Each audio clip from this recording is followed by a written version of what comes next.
welcome to Mark Langley's Horsemanship podcast. I've got a message from Jesse, who has a thoroughbred gelding that you started. He hasn't been ridden for about 6 years and after he was retired.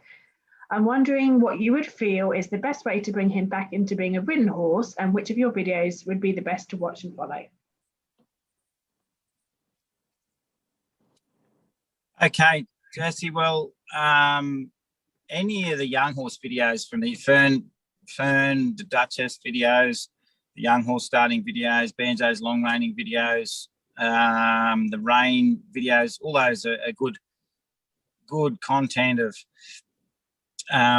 bringing a horse along and a young horse. When it comes to sort of, the backing of Fern and things like that, there's a lot of things that I'm doing in that, which I do with all horses when they come back in to work after time off. And that's, finding out if they're going to be okay with the saddle, okay with a girth, okay with me stepping, up on them, okay with them moving around me. And then when I step up on the side of them, can they move around me? So all that stuff is out there on those videos that you'll find will be useful. But basically coming back into work, the one thing you want to sort of start with, which I always start with all horses, is how do they feel about me? Are they connected? Are they soft in the sense of soft thoughts towards me? Do they feel good with me around them? If I walk up to them fast at different angles, are they suddenly jumpy or things like that? Because you may know what's happened when he was raced.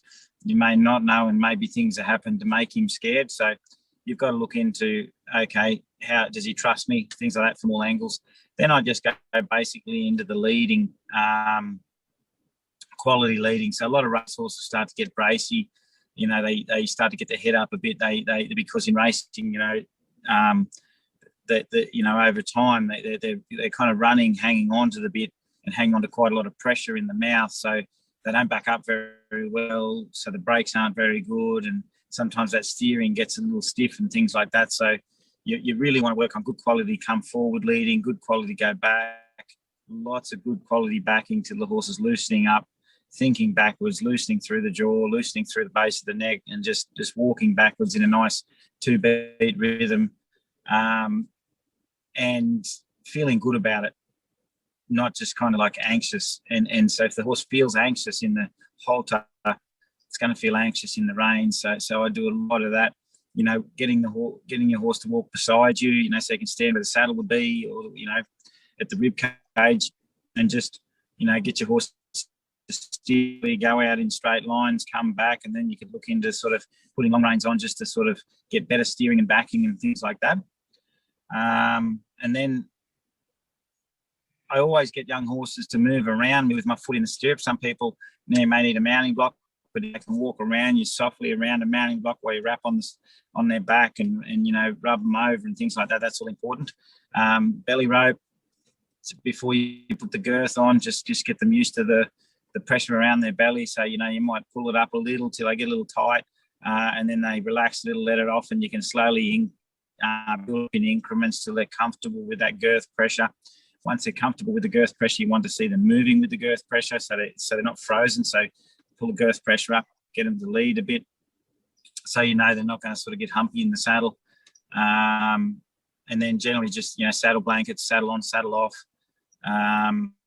until you get up on them and then ride them up. But if you've already got them to walk around you in the stirrup, chances are by the time you put your leg over and ride them, they've carried you on both sides, so that they're going to be better at getting used to carrying you forward. And then you can do things like, sit on a fence, get them to come by you on a fence, so you're up above them, and just go through that. But obviously on a young horse, it takes a bit longer. Sometimes it'll take, with these horses that have been started and ridden a bit, it's not as much, but you just go through it if you want to just cross your T's and dot your I's and make sure you've done everything, so the horse is happy and you feel you're safe.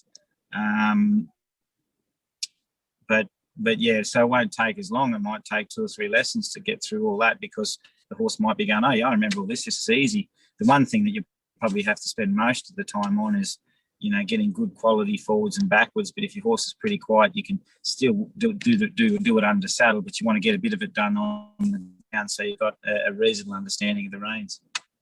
But thanks, Jess, for that. That's really good, and I hope you go well with a horse. it's good to hear. So the horses of the past that I've done years ago. We'll be back very soon with more questions answered.